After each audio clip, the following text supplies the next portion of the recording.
something I didn't think that I would, then it's sort of a icing on the cake and a bonus. But what I try not to do is give up the same thing every day. So, I think you don't want to be giving up spending time with your family all the time, or your family suffers. And you don't want to be constantly giving up your exercise, or your health suffers. So I guess I just try to mix it up, what did I give up the past 2 days, and today what am I going to give up that's going to balance that out? But yeah, it's a challenge. And I think for today's humans, it's really a struggle because we expect so much of each other and of ourselves, and our times are different. It's just, I think, trying to find that space for stillness and to be grounded in the world is really a challenge. I certainly don't have all the answers. Right. I mean, I think as long as you, during the day, advance your life's work and your relationships, it's a good day.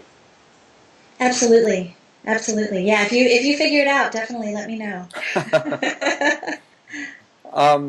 Let me ask you this. Was there a turning point that led you down the path that you're now on? Oh, yeah. Absolutely. Tell us about it. Well, I was kind of, 3-4 years ago, I was working full-time as an OBGYN in San Diego. My life was really crazy. And I was working, seeing 40 patients a day, basically expected to see patients double booked in 15-minute slots and taking 72-hour shifts. And on top of that, I was an artist and showing at 8 galleries, and it was a really nutty life. And I really hadn't stopped to think about whether my life was reflecting what I wanted to be in the world, or whether I was even happy. I was just kind of on this autopilot that they teach you how to do in medical school, and that's all I knew. And then I underwent what I now have come to call my perfect storm. And my perfect storm was that when there was a period of 2 weeks in which I gave birth to my daughter by C-section, and then my 16-year-old dog died, and then my 33-year-old brother ended up in liver failure from the antibiotic Zithromax, and then my dad died, all within 2 weeks. Oh, wow. And it was one of those moments where all of a sudden it was completely evident to me that nothing in my life was working anymore. And it's hard to sort out when that many things go wrong that quickly. What is it? Is it my marriage? Is it my job? Is it my home? Is it myself? Like, what is wrong and what do I need to fix? And it becomes this just, this place of despair. Mm-hmm. And I think, people talk about kind of hitting that rock bottom in order to transform. And, my rock bottom was just really one of those kind of dark nights of the soul of like, how did I end up here at this place in my life, and what can I do to change it? And it took me a while to figure that out. Just posing the question was a huge step for me to kind of start the path.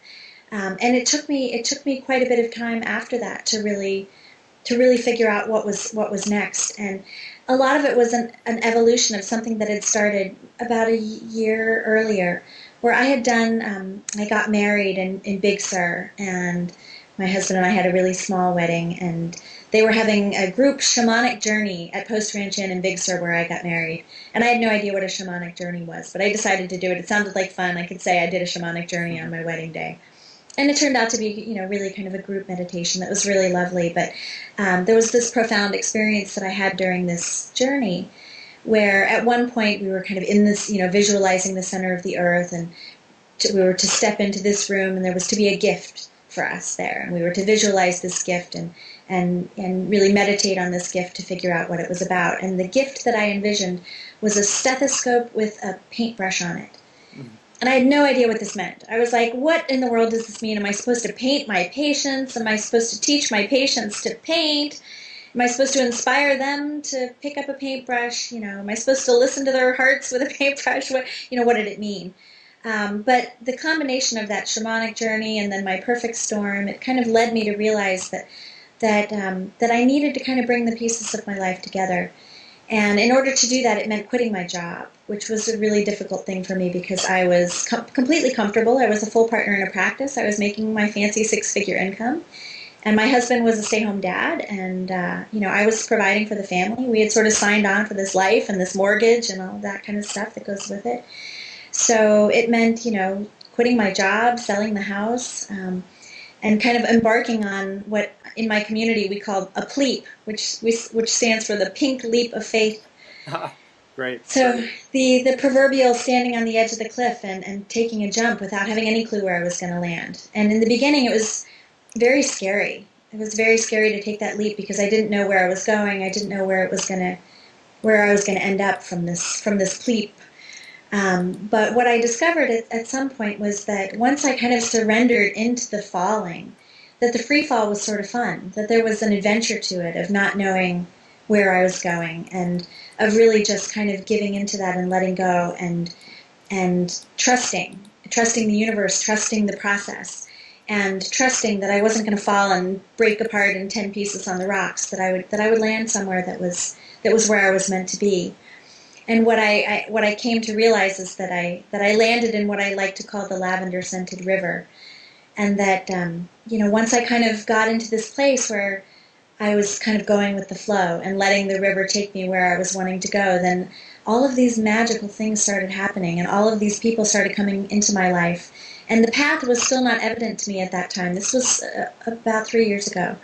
But it became clearly evident to me that I was on the right path even though I didn't know where I was going. And that became my affirmation. I'm on the right path even though I don't know where I'm going. And the more that I really kind of gave into that, the more it became evident that the path for me was about bringing all these pieces together: the art, the writing, the medicine, the community, the spirituality. And that's sort of what Owning Pink has become. That's wonderful. It brings to mind one of my favorite quotes by Charles C. West. He said, "We turn to God for help when our foundations are shaking, only to learn that it is God who is shaking them." Right. And that leads into the next question about surrender. You talk a lot about surrendering in your writing, and obviously you surrendered to this intelligent force that was guiding your life. What do you mean by surrender? That's a very good question, and I've wrestled with that a lot. I guess when I say surrender, in my own life, when I think about that, I think people get confused by that. In fact, we just sent out a newsletter today for Owning Pink. We call them Mojo Tips. And today's was about that very question, that surrender is not about giving up. It's about having faith. And I think people get confused by that. They think surrender means defeat, admitting defeat, or stopping to effort, of not moving forward, of quitting. Mm-hmm. And that's not what I mean by surrender. I mean, I certainly am still very, I'm very much forward moving in my life. But I guess the way I like to think about it is that things always work out better for me when I set goals. For example, I'm going to write a book. My book is going to be published. My book will be a bestseller. This is a goal. Mm-hmm. But then to surrender the outcome, to accept that maybe that's not what's best for the higher good. Maybe it's not what's best for me or for the world. And that I have to trust that what's meant to be, what is best for the world and for me, is what will happen. And if the book isn't published and isn't a bestseller or whatever, that's okay, that's not a failure, that's just what's meant to happen. I think we get so caught up, especially in today's world where the law of attraction, you hear about it everywhere. You can attract anything you want into your life by setting your intention and manifesting it. And I believe that. I do. I believe that, I have such great power within me. I have such will. And by golly, I can wrangle my will to achieve anything that I want it to achieve. But is that really what I want to happen? Do I really want to strong arm my future? And that's what I mean by the fact that I'm still struggling with the concept of surrender. Like, yes, I believe I can manifest my future. Yes, I believe that that my state of mind affects my outcome. But I also believe that I can do everything that I can to try to make something happen. But if it's not meant to be, I don't want it to happen. And that's, I guess, I don't know if I'm being particularly articulate, but oh yeah, that's sort of what I mean by surrender, is just letting go into a true faith that what will happen is what is meant to happen.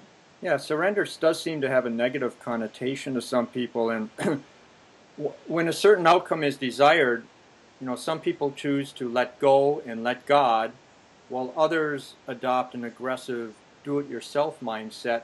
And those approaches seem to be on opposite ends of the goal-setting spectrum, but in my view, they actually dovetail perfectly. You reconcile them by doing what you feel guided to do while staying open to unanticipated outcomes, as you said, detached from the outcomes. Because